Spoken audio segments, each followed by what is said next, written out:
sa kagamhanang manluluwas, nakaliwat sa iyang sulugoon nga si David. Sumala sa iyang isaad kaniadto,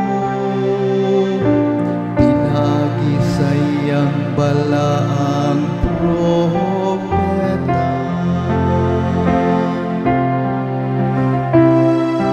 Daigon ang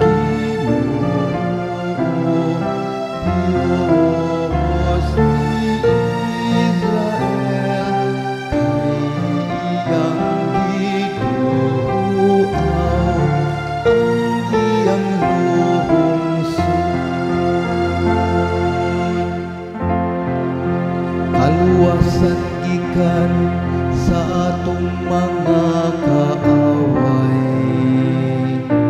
o gikan sa gahom sa tanan natong mga kaadbang.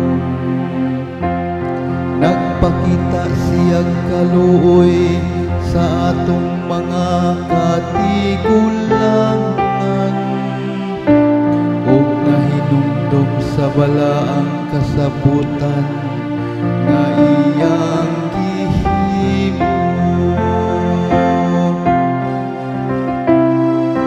Daigon ang Ginoo,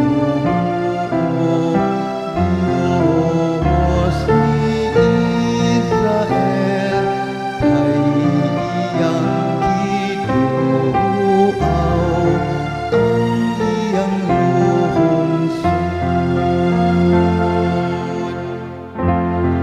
Ang panumpa nga iyang gihimo kang Abraham, atong amahan, nga iyang ihatag kanato, nga human maluwas sa kahadlok ug malingkawas sa kaaway.